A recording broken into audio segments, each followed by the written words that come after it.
So Chris went on another date last week. What was his name? Jack? Hmm.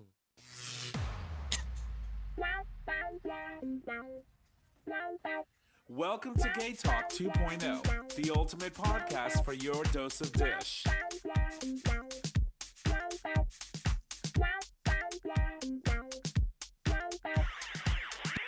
All right. Good evening, ladies and gentlemen. Welcome back to another episode of GayTalk 2.0, the ultimate podcast, or excuse me, an LGBT podcast. I'm working on trying to, flow into that.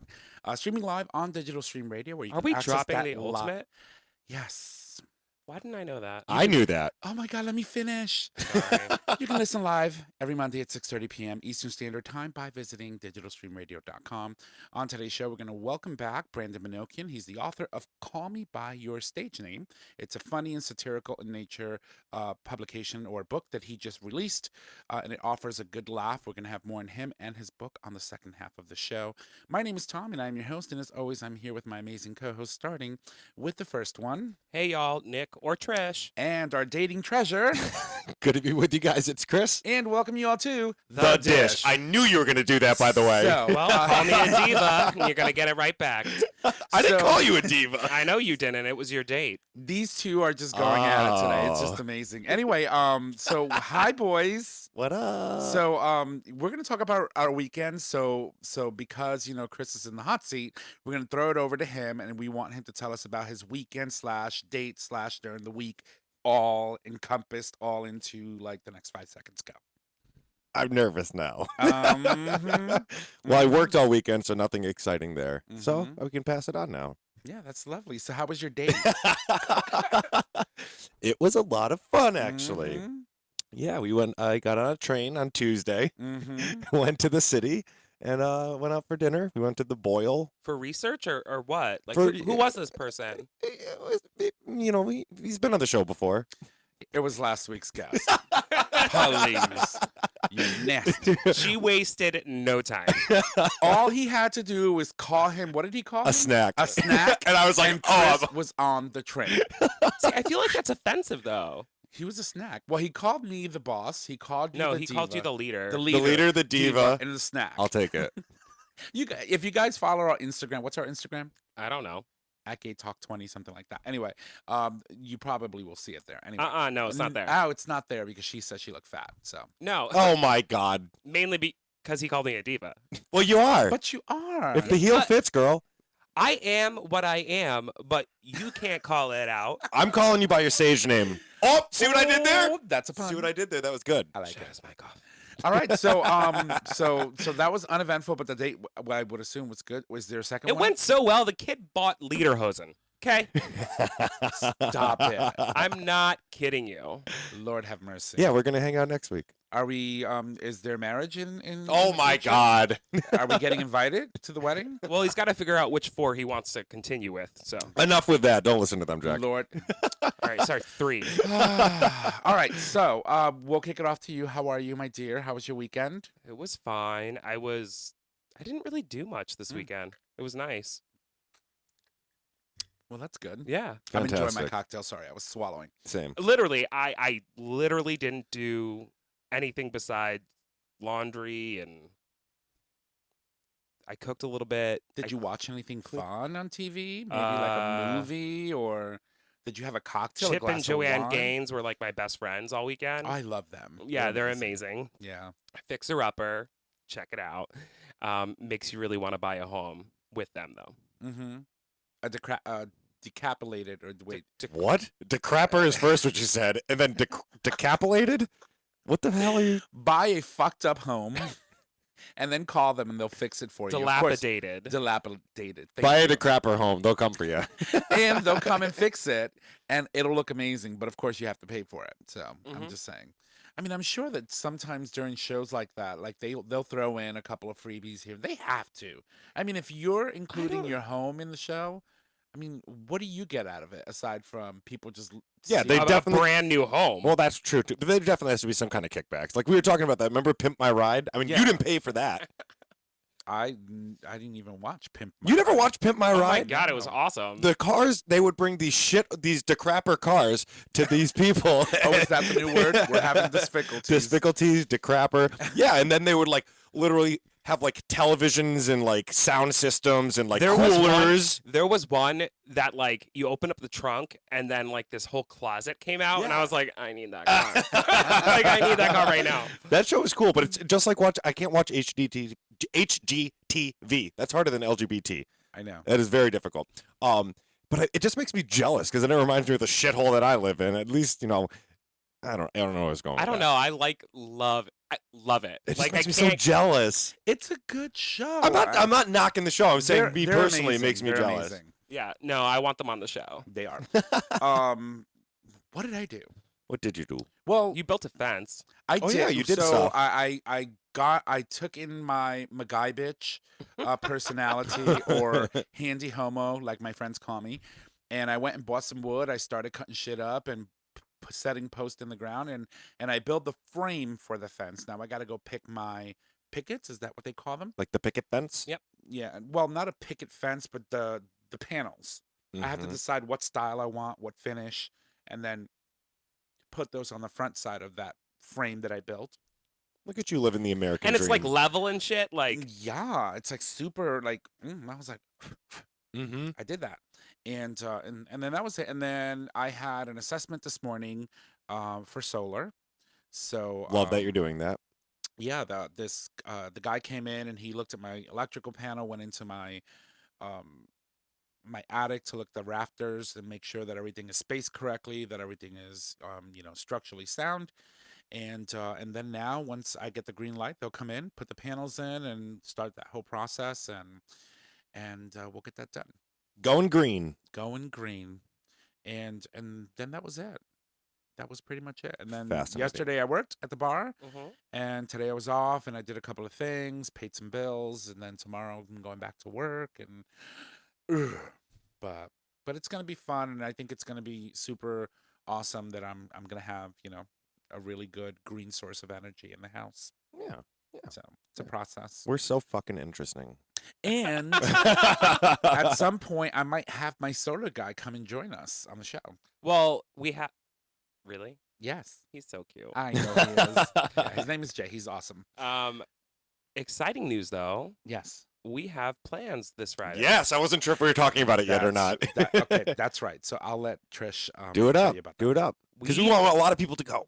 Yeah, well, I'm sure a lot of people will go anyway, but we're going to see Melissa again up That's at right. Tanglewood. And Tom actually has never met her. And I'm coming.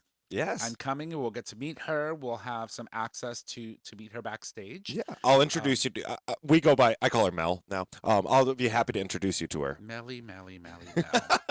You pick up my shit in my undies to smell. Do you remember that from? No idea. Stay focused. No, that was from the documentary that Madonna released back in the 90s. It was called Truth or Dare. And her best friend was Melissa. And she was like, write something for me. And then in my birthday party, recited, she was like, Melly, Mel. You pick up my shit in my undies to smell. Was I supposed to buy your ticket? No, I did buy your Oh ticket. shit! I didn't buy mine yet. That's why I texted you when I was buying Tom's. And that's why I texted. Why didn't you buy Uh, mine? Because you said you were good. You did. Yeah, but I don't have the money. It's in black and white. Yeah, I mean, can we focus? Yes. Can we Okay. focus? So yeah, we're gonna go see Melissa Etheridge, and she has been near and dear to our heart. Her song "Pulse" drove 49 weeks of our dedication to each one of the fallen brothers and sisters at Club Pulse, and it was just an amazing experience. And our relationship with her as an artist has really just blossomed into this beautiful thing. And who knows, she might come back on the show. Maybe. You just never know. So anyway, so let's jump into some stories because we do have a guest coming to join us. on Oh, the I second wore this half. shirt when I was there last time. Yeah, don't wear it again. I got my goat. I got my goat shirt. All right, so do you guys want me to kick it off, or do you want to kick it off? Do it up. I'm good. All right, so I want to talk about this guy in NYC or in New York City. It's an artist who was attacked on a subway platform. And the community in New York City has stepped up to help him out. But I'll tell you a little bit about the story. So Jeremy Sorsey is a New York City-based cartoonist and writer who worked as an illustrator for the New York Times, among other big-name clients. On the morning of August 1st, he ended up being a victim of a heinous crime that is considered by many big city dwellers to be the worst nightmare scenario when you're literally going into a subway.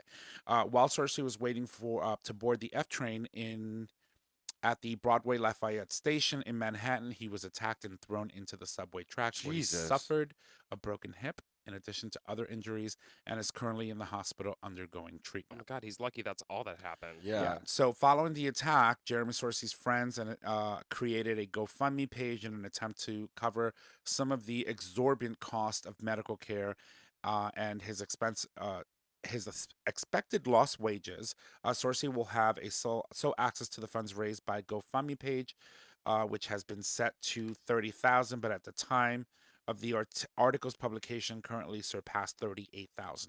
So is he a gay artist? Yes. Yeah. And Okay. now that had me thinking.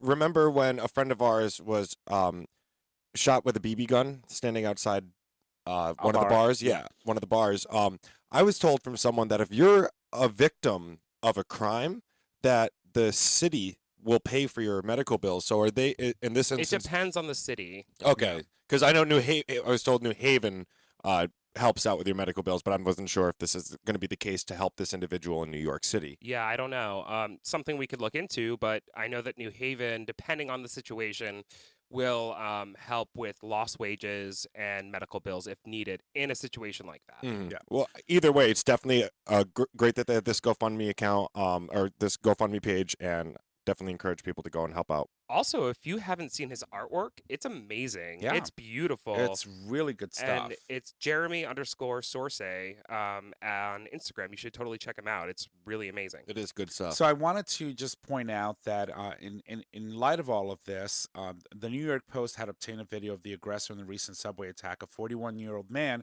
whose actions and demeanor that day may have led many to believe that he was mentally ill.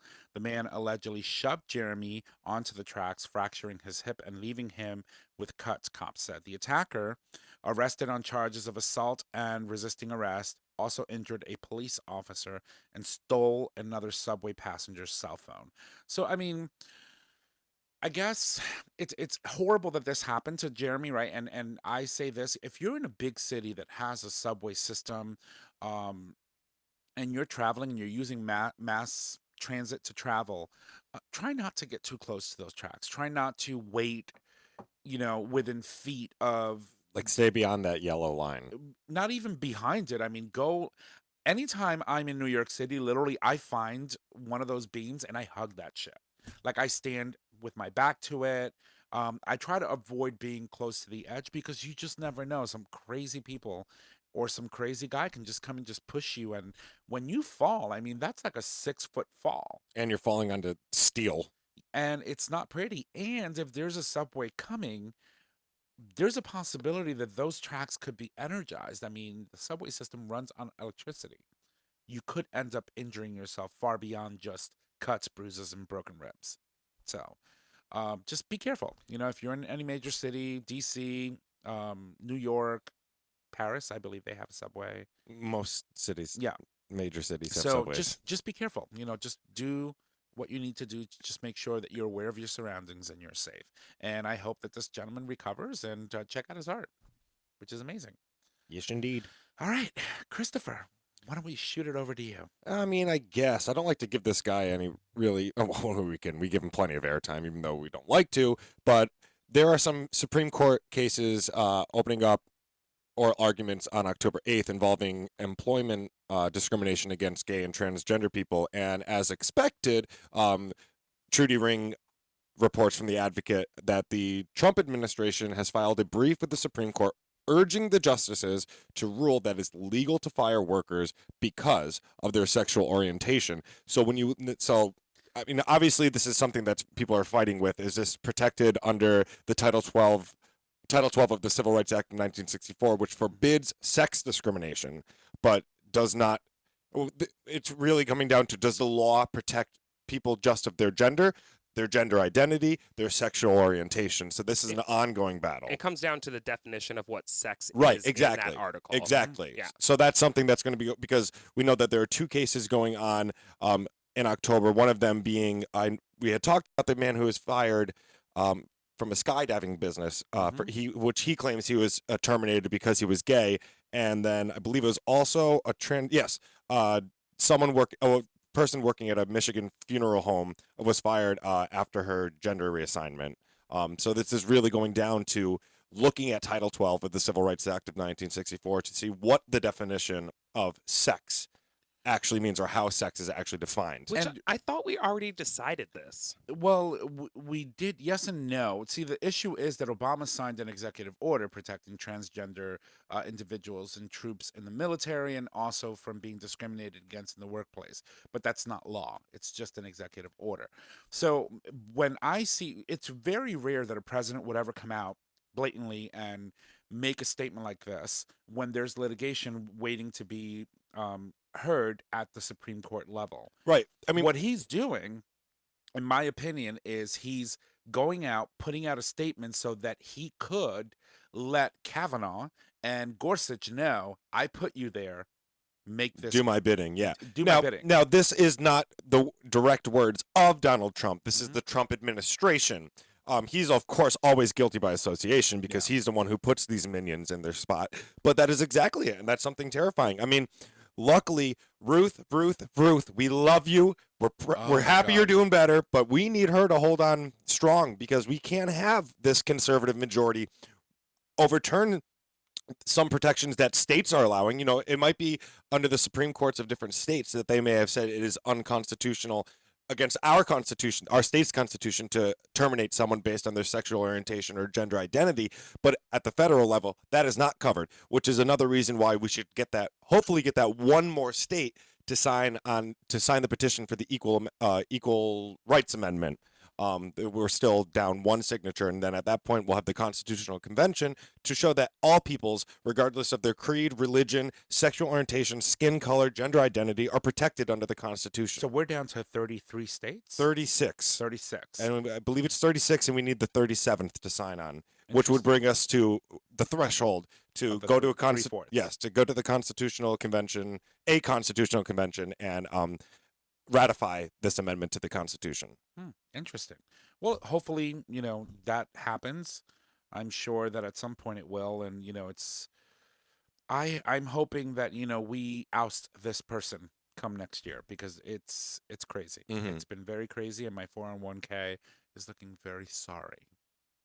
Which is interesting because so many people, they use his economy as the caveat for why he's like the best person, and it's interesting to hear that people are suffering from it. So I'll tell you this much. I won't say how much there is in my 401k, but from what I've made since January 1st, 20,000, and it hasn't moved. That's it. And it's been sitting there for 9 months. Like literally, we're going into the month of September. Mhm.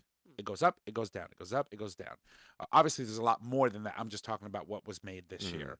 And I had a much better performing. My 2 previous years were the best. Mhm. And so this sucks. And, he is throwing all these tariffs and stuff out Mhm. there, and it's causing all this kind of crazy chaos. And, this is going to bite us in the butt. I have Mhm. a feeling it will.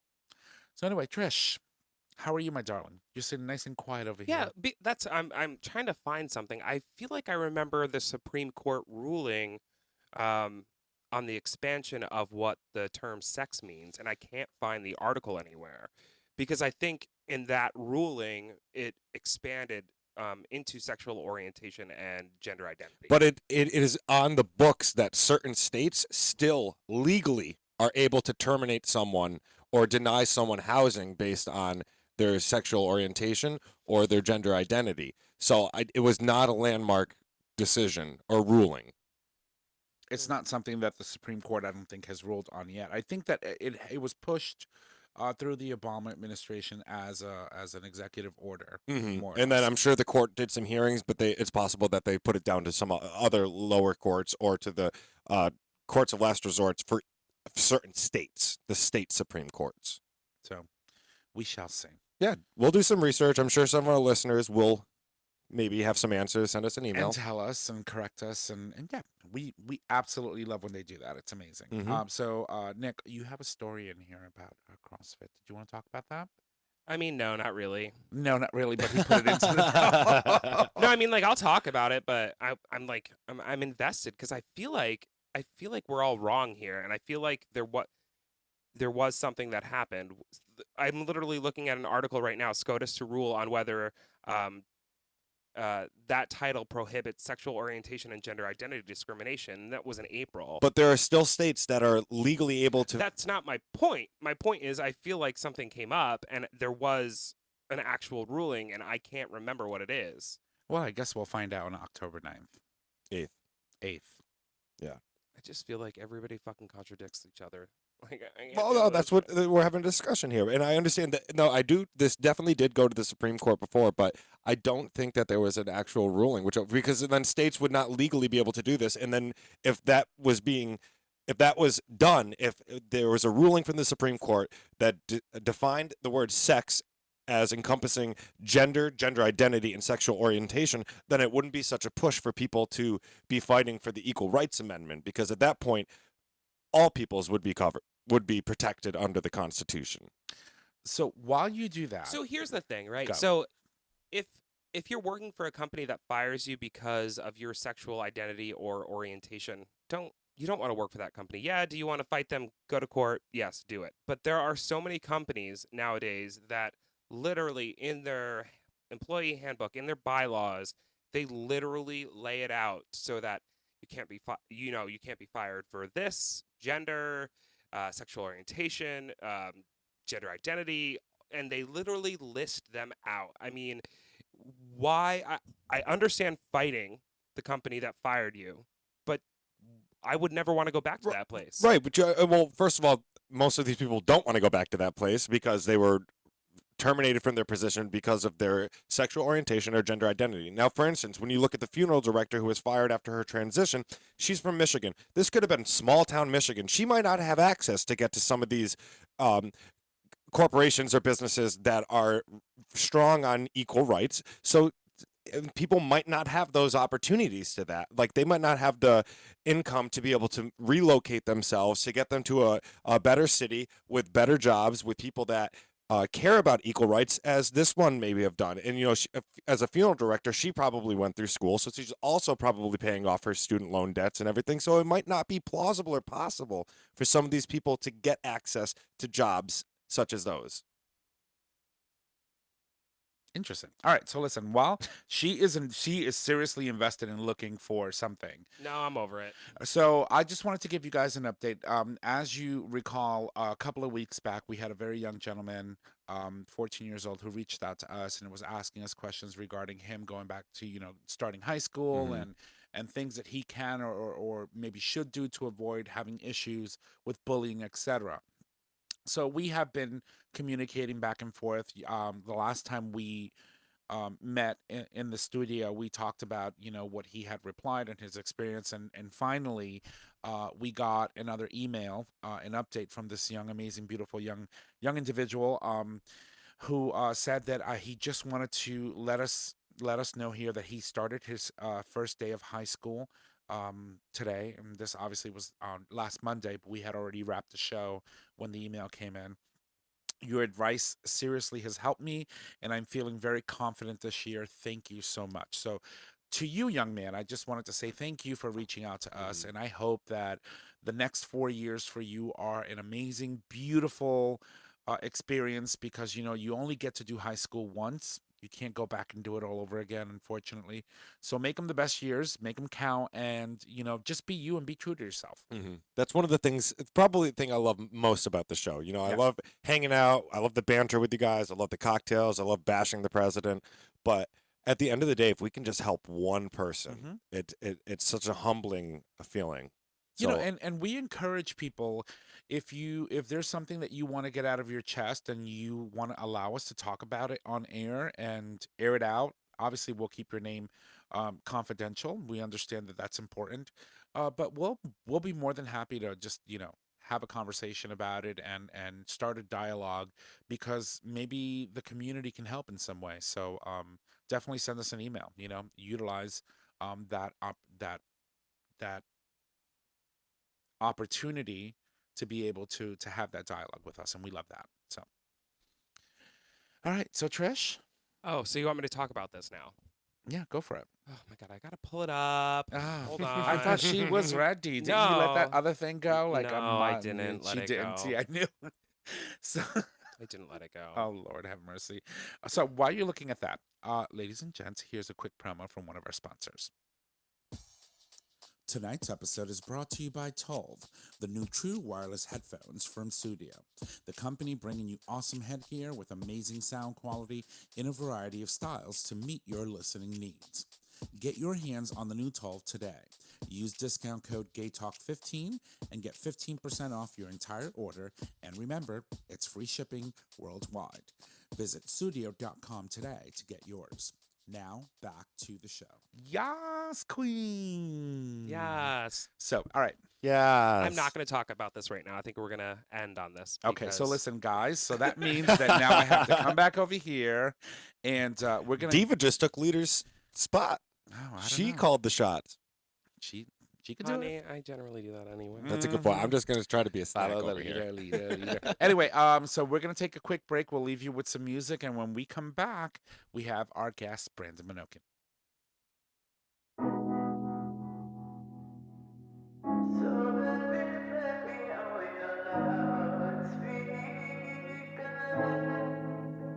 It's hard to see you with a man you call your friend, but in the end, I know I don't have much time to tell you why I wanna die, but then I cry, so then I lie, so I don't make you bend time.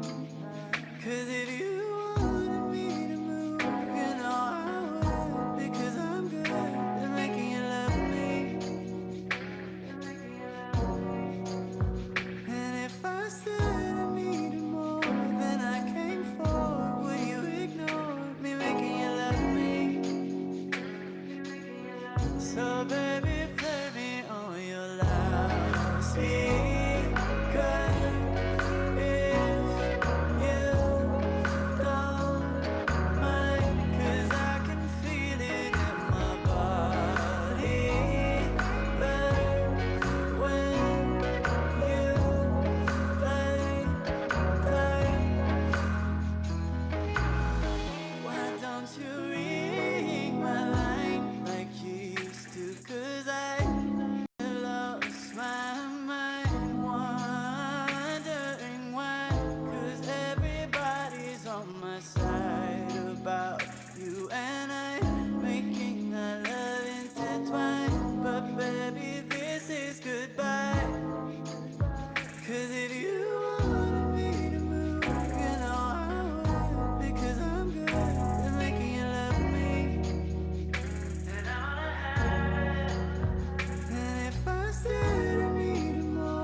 You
right, ladies and gentlemen, welcome back from the break. That was the incredible Pat Riley with the song Time, who we've had on the show. He's amazing, amazing vocalist, and I really enjoy those tunes. They're very melodic and very smooth and very amazing. Good actor too. That's right. All right, so listen, joining us now is a returning guest. He was actually on our show a long time ago, A while ago. over a year.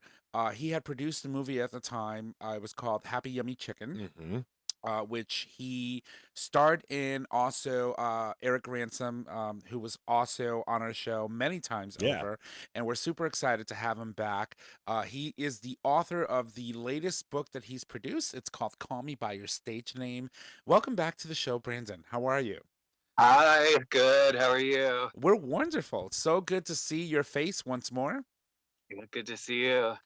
So tell us, how have you been doing? I've been good. It's been like up and down a few years since the last time that we spoke. The film is definitely a difficult thing. And I wasn't sure that I was going to keep doing arts work after that, but I've kind of rebounded from that. And this last year has been crazy busy, which is good. Well, that's always good. Yeah, busy is good. Busy is super good. That's amazing. So, I mean, I want to kind of jump right into this book. Yes. Please do, because so- it is hysterical, by the way. So there are two parts to this book. First of all, I just want to hear a little bit about the inspiration behind it. So I'm just going to read the first part. I'm going to say, let me start by saying you're welcome for writing this book. It just took a lot of time, effort, and cocaine to do this. So please just know I did it all for you and attention. So also, chapter 1, Spanish lessons with Leah Michelle. So let's talk about this book and why. First of all, obviously I have a theater background, and there's a lot of political satire in here as well. So I connected with this book in many different ways. But I want to hear you talk about the inspiration behind the book.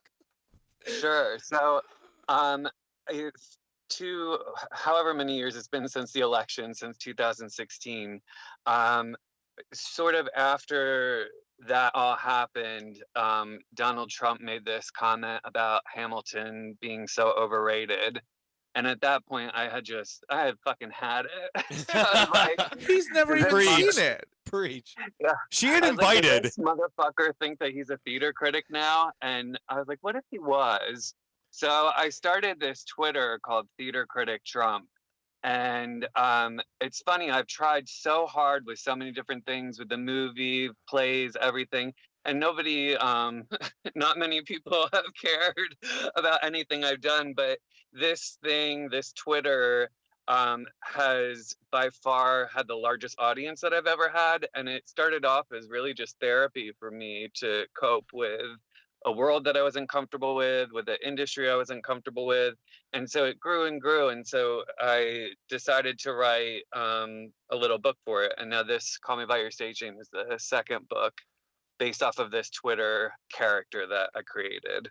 So the second book, so the first book is at Theater Critic Trump's Bigly Huge Guide to Booking Broadway and Beyond. Yes, volume 1. Okay, so I think I was confused because I read the second one, not the first one. but so if you could tell us a little bit about the first one, and then we can jump into the second one. Sure.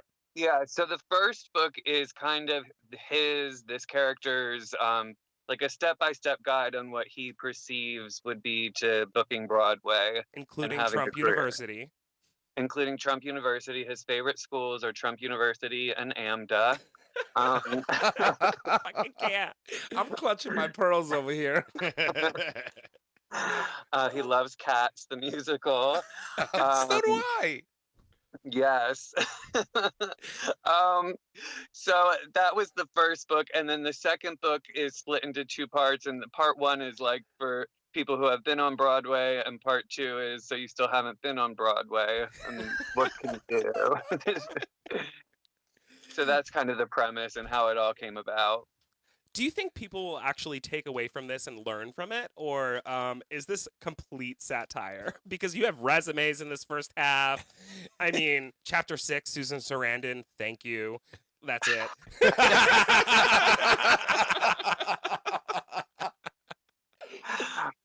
It is total satire, but I think if anything, I think why people have responded to it is that I'm saying things really bluntly that people are afraid of, and I'm just kind of highlighting how ridiculous this industry is, because it can be scary and overwhelming, but I find that if you can laugh at things that you can overcome them. So I think that they'll learn to not take some of these things that we in the arts take so seriously. Like they can kind of laugh at it and just move forward. And the thing is, too, that, because it is Donald Dump, it's like you get so much material that Yes. is just every single day the man provides material for stand-up, for late night, for Gay writers, talk. for Gay Talk, to just really go in and just dive into the craziness that is this man. It's true. It's like every time I'm like, okay, let's not talk about Trump today on the show. And then he goes to fucking Twitter and I'm like, well, how the hell am I not going to talk about that? Exactly. So, I mean, so when you were writing this stuff, were you reacting to some of the commotion that happens as soon as the man opens up, his Twitter first thing at 4:00 in the morning? I think for me, it's just more. I feel like since 2016, people have just lost their fucking minds. And I think it's because, like, we're being led by someone who has no control over the fucking boat. So we're going, like, fucking haywire. And so it's more just a reaction just to everything. So I don't follow him on Twitter. I try to stay informed, but not hyper engaged just for my own sanity. I think some people are called to be super engaged and know every detail, and I think that they have the mentality for it, and I don't. So I think it's become more. At the beginning, there was definitely more of a political satire. I think it's become more of a satire of the arts industry. Oh yeah. It's super niche, but yeah. So I think. And I even find if I try to get political, I think people come to it as kind of an escape from politics, which doesn't make so much sense because it is inherently political, because it is a satire of the president. But yeah, so it's not. And I also don't think that I can ever top how ridiculous he actually is. Valid. Yeah. Well, He's like my trying to point. buy Greenland. Yeah, right. Exactly. Be like, I can't keep up. So I guess as a individual in the industry, do you fear any clapback? Because I mean, as much as I laughed when I was reading this, I was like, oh my God, she just said that. So here's one part of it. One day, Ben Platt woke up and wanted to be more than a hairy hole who could belt and cry at the same time. So he decided to do an album. Huge mistake. It goes on, but do you fear any clapback from this book at all? I don't think so, because I think people will know that, like, I like Ben Platt very much, and I think the people that I'm making fun of are kind of in on the joke. Like, Okay. Frances Raffel made this great post about the book, and she loves it, and Daphne Rubin Vega sent me a very nice message about it. So, like, people get it. Like, they get that it's a joke and that these are not my opinions, but how, like, this really unstable person would view these things. Okay. So this is completely from the eyes of Trump with the Of this character. I mean, it's gotta be. I mean, like I said, he lends himself to all of this craziness that he creates this. He literally creates it on his own, and then you literally can just take his words and just go to town. Yeah, and I mean, Ben Platt follows the account, so I felt like I can make fun of him and he's not going to think that I'm like, against Ben Platt. I think his album is beautiful. and I think he's so much more than he can be anything he wants to be, that he's so successful. I'm not going to, and I will make fun of people in power, but not in a way that I'm trying to be disrespectful. I'm just trying to, like, what would this character do? And it lends itself to that sort of humor. And I think that a lot of it, I'm just making fun of myself and things that I'm afraid of, like being a non-equity loser. People by and large get that I am a lot of the joke, me personally, and I have had very little clapback, knock on wood. Mhm. So for everybody listening, you need to read this book, but well, these two parts. But non-equity is defined in his book as an adjective meaning worthless. So he just called himself worthless. Yeah. Sorry.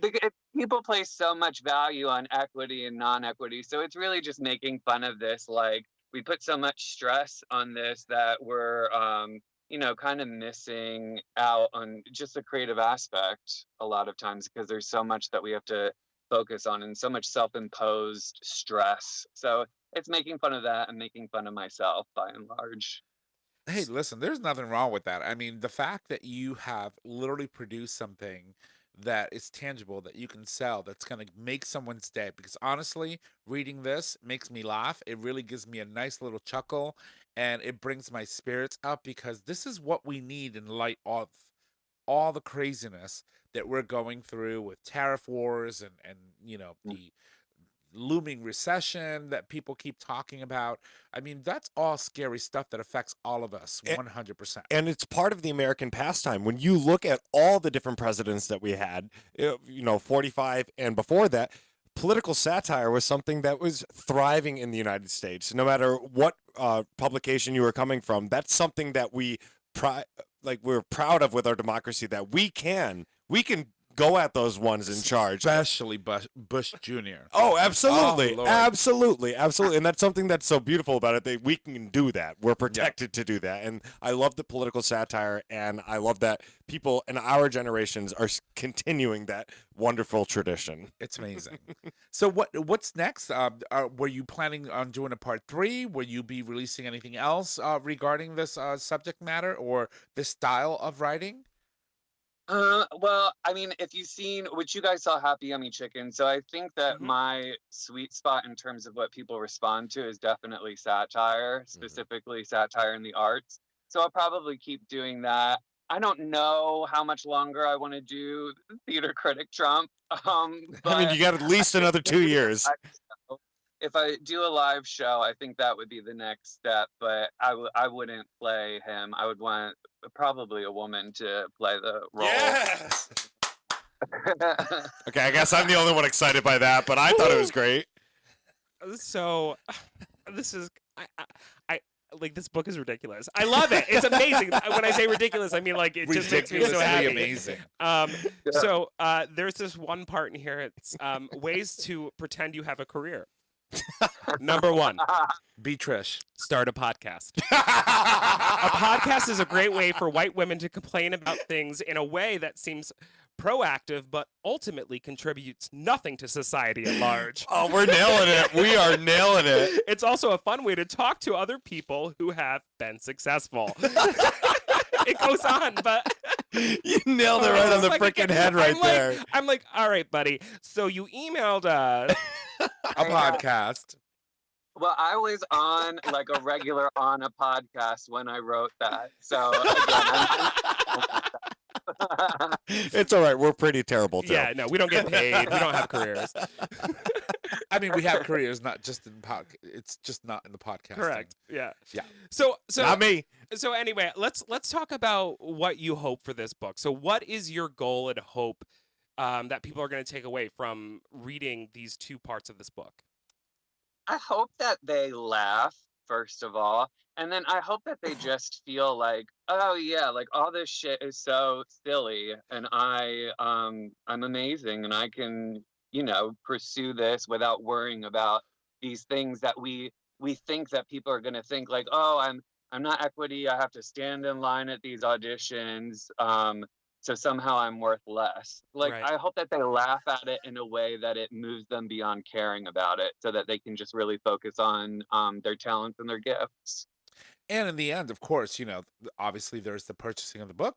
You want to make money. So Yeah. buy the book. He's got to put gas in that car he's calling us from. No, I think what he's saying, though, it's really important to know, because, as much as there are digs at different things throughout the book, they're all kind of true. I mean, they're all kind of things that the theater community thinks about, and I'm sure usually Trump thinks about.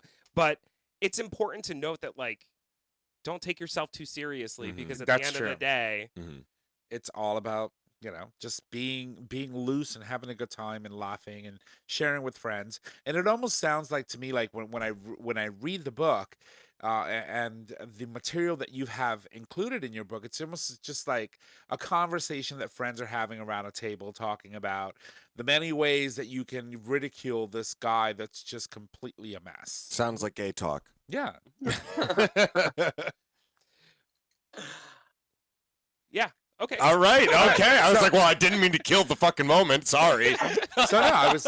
So I have a question for you. So this book is available on Etsy. Obviously, it's is it the only medium that you currently have right now to distribute the book? Yes, the first book is on Amazon, but the new book is only on Etsy. Okay. Just because I make more money, though. Hey, listen. Hey, not knocking it. So it's only on Etsy. We released it. My business partner Katie and I, who we produced Happy Yummy Chicken, and that was our first like production. And now we do plays. We have a product line on Etsy geared towards artists. So this is something that we released through our production company. So when you order the book through Etsy, you get a special little gift. Can you talk about that? It's a magnet. It's a "Has your child been tweeting about cats?" magnet. Know the slang. I was reading that and I literally like hurled laughing because I thought it was just so funny, because people always love cat videos on YouTube, etc. And I was like, what a creative way to just sort of kind of get people interested in something. Yeah. Well, this is Cats the Musical that it's about. This is all tweets about Cats the Musical. So, how was the book launch? How was the party? It was a lot of fun. Yeah, a lot of people came that like I hadn't seen in years. Just friends from college, friends from middle school.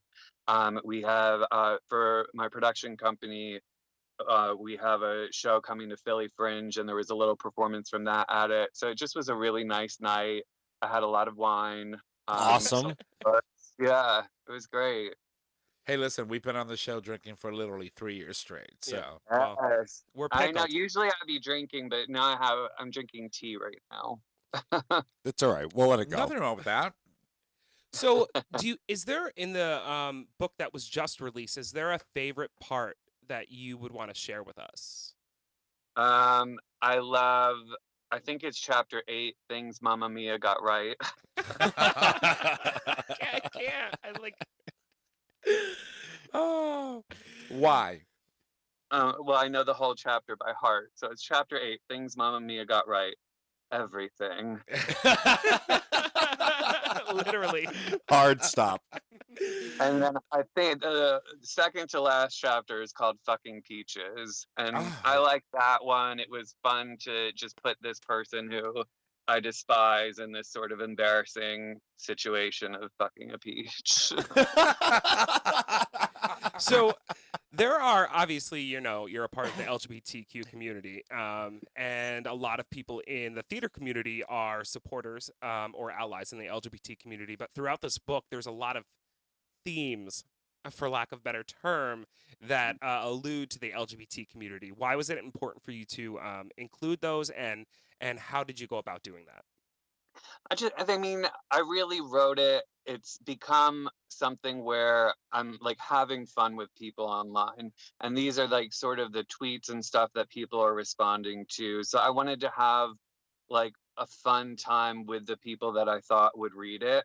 And I also, there's so much like incredible like slang and culture that I was like, how would this character like totally misconstrue these words? Right. So it's like you have the definition section and it's like a bossy understudy, because that's how he is construing this word, or what grinder is used for. Just totally like just having fun with it. Grinder is our GayTalk term today, by the way, from your book. It is. Yes. So we'll be defining what grinder means. What grinder from means your perspective. From your perspective on our show for our GayTalk term. From the perspective from the book. Yes. Well, yeah. from the book, of course, yes. Yeah. So he defined it as an app in which you can connect with cast members from Newsies and Cats and Book of Moron, as he called it in the book. It's pretty I amazing. love it.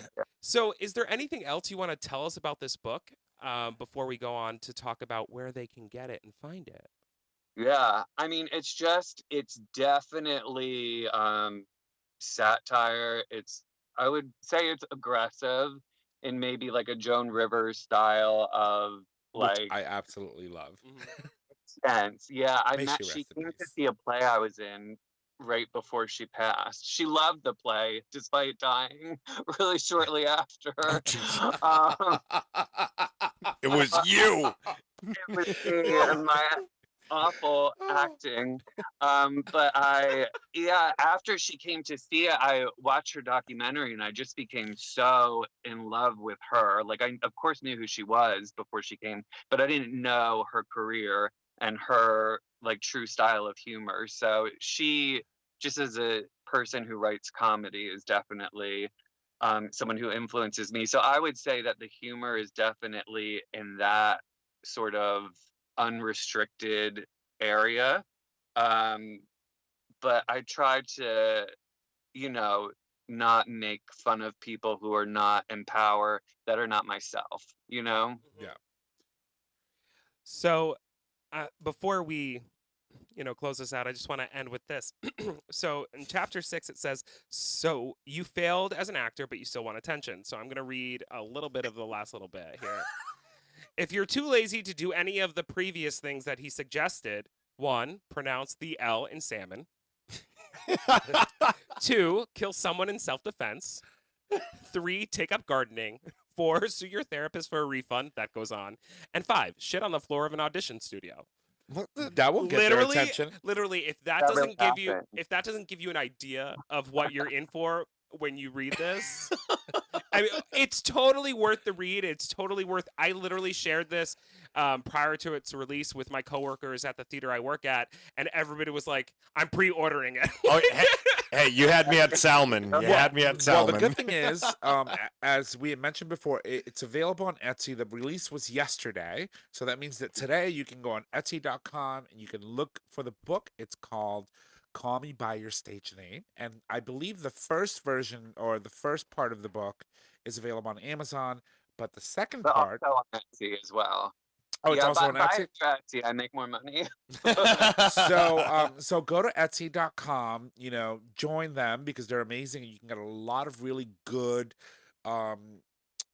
interesting, amazing works of art that are made by people who put it on this website, and they have an opportunity to really sell their stuff and make good money out of it. But it's very exclusive. It's almost like an exclusive club, but you have access to be able to get some of the stuff that I wouldn't say it's exclusive. Well, I would say it's for everybody, but I mean, it's Pretty much the opposite of so exclusive. Here's the thing. It's more like inclusive. Anyone can sign up for Etsy, but I have found that on Etsy you find very unique things Yeah. that you don't find on other websites. So it's almost like being an exclusive club. Like No. having No, No, it access sounds to more like unique- Pornhub than an exclusive club. But there's no porn on it. all right. So Brandon, tell us where can everybody find you on social media? So, well, first I want to shout out so my Etsy shop is called Love Drunk Life, which is the name of the company that Katie Frazier and I founded. That's what we produced Happy Yummy Chicken through. And we have a lot of gifts for artists along with the book. Our #1 seller is a coffee mug that says Actor Tears on it. So you can follow Love Drunk Life. It's Love Drunk Life across all the platforms. I'm on Instagram at Brandon Monokian, and then Twitter on B Makes Theater, and then the Theater Critic Trump is at Trump Musicals on Twitter. That's amazing. That's awesome. Amazing. So listen, Brandon, as always, I want to thank you. It's been way too long, first of all. We got paused. That's okay. We probably still have audio. It's been way too long since we connected. Sorry, somebody called me and you cut out. It's like That's okay. So what I was saying is it's been way too long since we connected last. Let's not, let it another year go by before we feature something else that you guys do. We love taking the underdog that's going out there and doing it and having such a really, really amazing time creating stuff and really bringing them to light as we've always done. And don't let another year go by before we see you again, okay? Thank you so much. You guys are amazing. We love you. We love you, Eric, and everyone else, and all those amazing people that you work with, and you guys do great stuff. And like I said, you got something coming, let us know, and we'll definitely connect again. You're Yeah. part of the family now. That's right. And we will Thank definitely you. plug all of this on our post tonight, Mm. social media, whatnot. And then, I'm just so excited to get this out there. This is, I kind of feel like this is going to be huge. Huge. Huge. Huge. Bigly successful. Well, my friend, Dead once Eric. again, thank you so much for joining us. Enjoy your tea. It looks like you're in a car, so obviously you're going somewhere. No, I just needed to find a quiet place, so I came out. That's not even his car. Yeah, right. I wonder whose car this is. Well, Brandon, it's lovely to see you. Thanks again. Good luck with the book, and let us know if you've got anything else coming up the pike, and we'll definitely connect and make sure that you come and visit us again. Awesome. Have a great night. You too, all right? Bye. Bye-bye. Bye. right. Mwah. Mwah. Well, ladies and gentlemen, that was Brandon Monokian again. His book is called "Call Me by Your Stage Name." It's One of on- them. One of them. But The that first one, volume is Theater Critic Trump's Bigly Huge Guide to Booking Broadway and Beyond, Volume 1. That's such an amazing title. I love it. So, they're available on Etsy. The first one is also available on Amazon, but go to Etsy because, Go to of course, he Etsy. makes more money. But he's such a cool guy, and they do amazing work when they're working together. It's like a whole group of, I believe Eric Ransom was part of that Mhm. that group, and he is, and just a Rachel. Oh God, what was her last name? His partner, right? His business partner, Rachel? I believe so, yes. And because she was also part of the movie, Mm-hmm. they do just such great work. Yeah. And they're also very amazing, cool people. We have gotten the opportunity. Oh, I'm sorry, to go You broke it. into the city and view like productions by like Eric Ransom and of course the movie, and so it's just amazing. So So, a funny story, and then I'm going to read one more bit from this go book. for it. So I printed these off at work, and the artwork it's hilarious. And That's what I wanted to ask him if he's the artist, the illustrator for No, it. the illustrator for it is actually, please. I don't know. I'm just like in the middle of something. And I just cut you off. It's fine. Um, Continue. so, God, you guys like literally it'll fall flat now. But anyway, so the artwork is Donald Trump in a Phantom of the Opera mask, and I had it on my bag in my office, both copies, because I had printed it out. And my coworker walks in, and she's like, "What the fuck is that? What is the Theater Critic Trump? What the fuck is that?" And I'm like, it's hilarious, and you need to know about it. And read it. All right, You're right. That so- did fall flat. Yeah, thanks, guys. a little bit. You ruined everything, Trish. Okay, so was- You actually. I found it. Okay, so the illustrator. Oh, it's here. Okay, so it's Please written read. by Theater Critic Trump with cover art by Michelle Lupo, and the book was edited by Marissa Hecker and Angie Kakuza, and it is being released by production company Love Drunk Life. So that was it. So the last little bit I'm going to leave with, say about this book and leave you all with is chapter 8 from his first book. It's Fake Newsies. Number 1, there are no small parts, only small actors. That's fake news. Number 2, do it for the cause, not for the applause. Fake news. 3, it's an honor just to be nominated. Fake Live. news.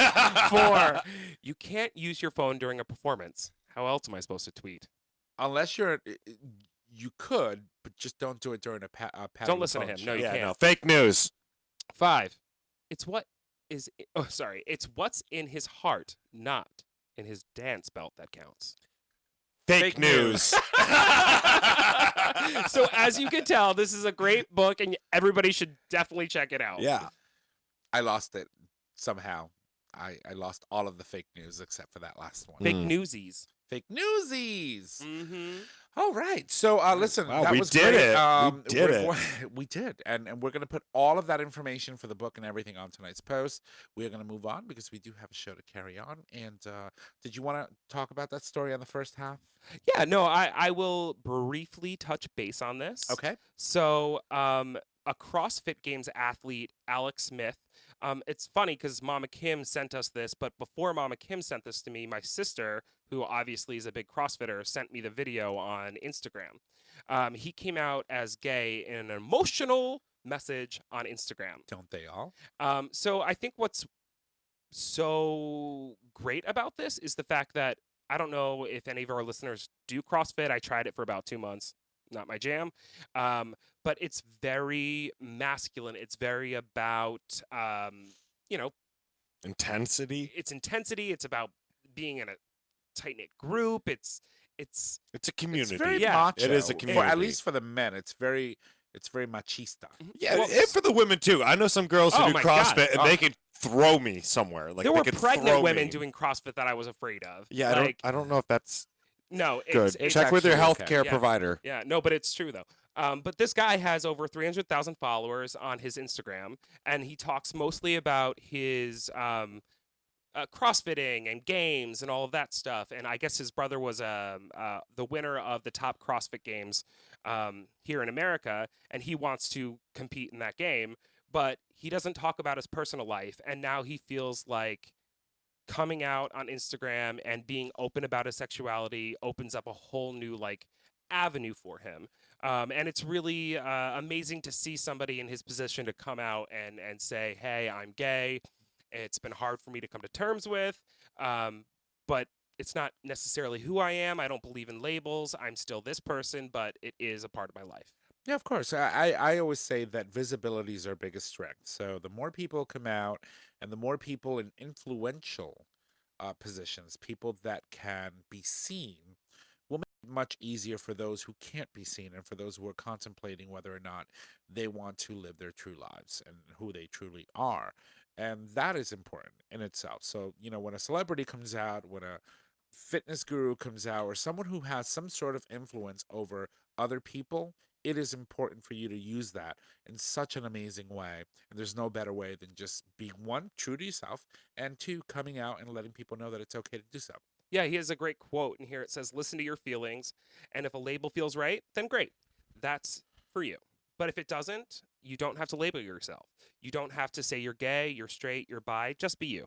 Mm-hmm. And that's all that And counts. that's really kind of true. I And mean, I think that's what we all aim for, right? Yeah, just to- to be ourselves in Right. our own The special labels. ways. The labels aren't important. yeah, I think the ultimate goal is to not have to label one another. Right, exactly. The ultimate goal is just to be able to accept whoever you are for whoever you are Right. without a label. And it's the Yeah. same thing when it comes to marriage equality. Like when people say gay marriage or same-sex marriage or marriage equality, at the end of the day, it's marriage. It's just That's marriage. it. It's Yeah. That's just right. marriage. That's right.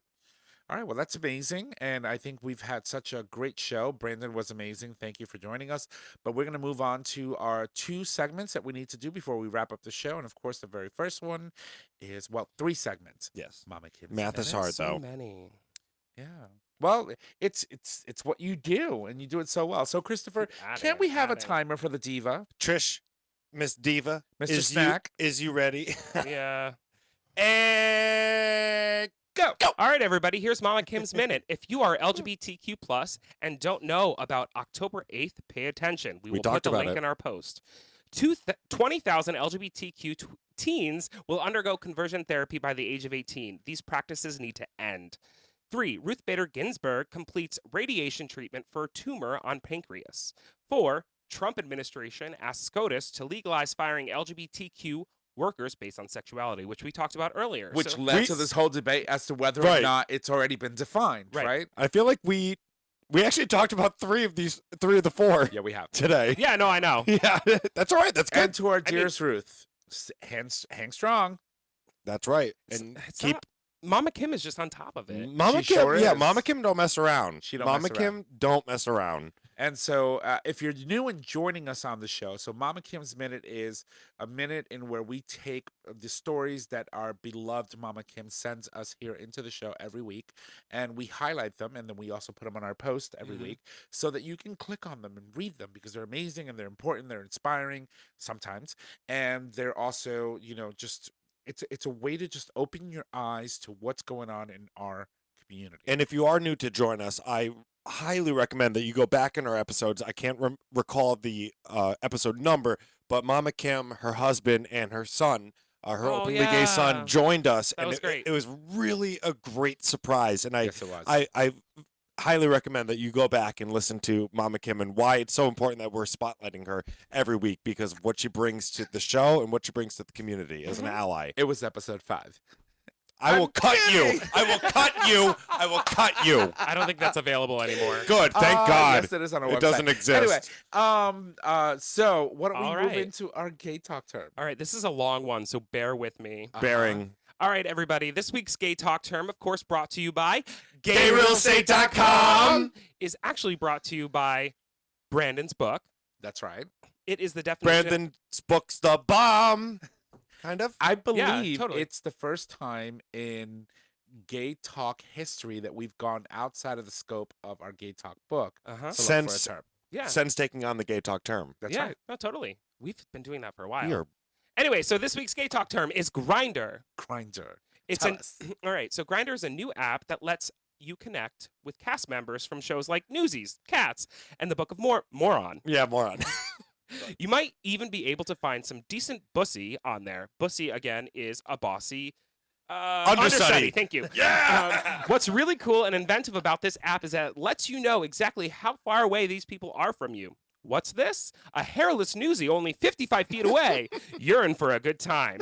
One thing to know before you log on to Grindr is that many people will have the pig emoji in their profile name. That means they really like bacon. I do. I love bacon. So that's another little snippet from the book that you'll read once you get it. So, I love the urine pun. you're in town or you're in for a you do. good time. Of course you do. No, I don't. All right. So, Christopher, I'm on just this going to day- move us on. Yes, I'm going Yes. to move us on. So, on this day in gay history, brought to you, of course, by GayRealEstate.com. I wasn't sure which one we were going to do What again. was that face? I don't know. So, on this day in gay history, when August 26, 1981, in the great state of California, the first openly lesbian judge is appointed in the United States. Judge Mary C. Morgan is appointed by Governor Jerry Brown in San Francisco.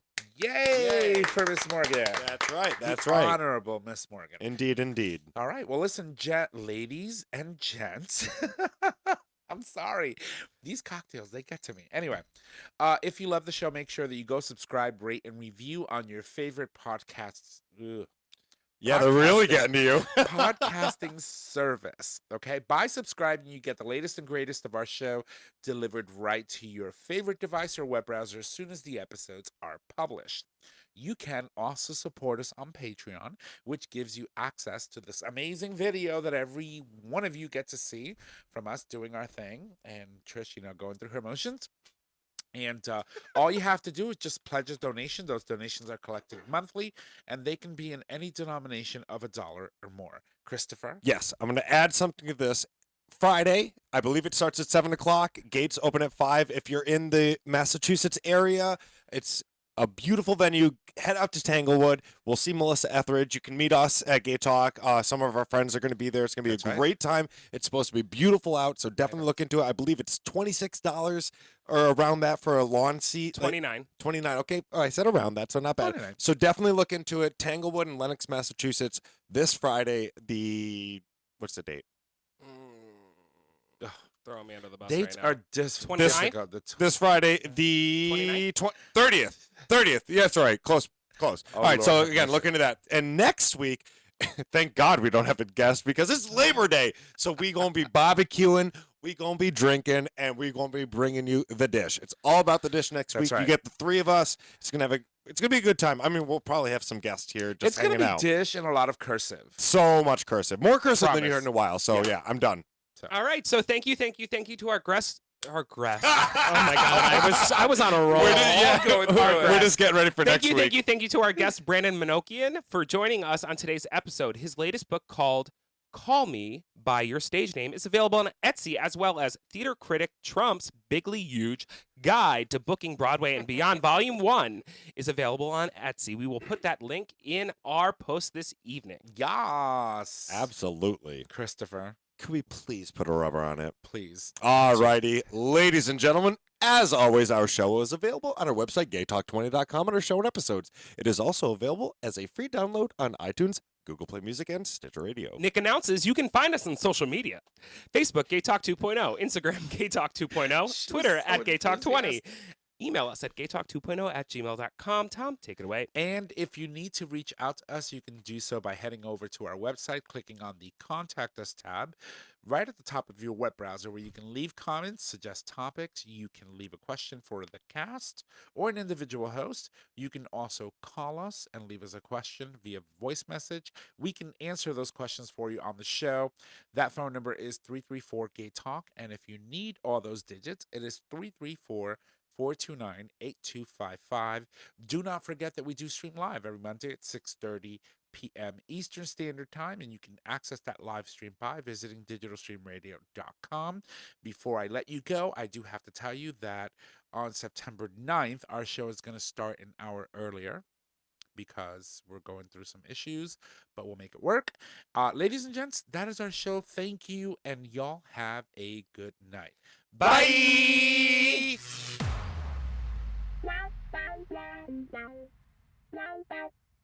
Thank you for listening to this episode of Gay Talk 2.0.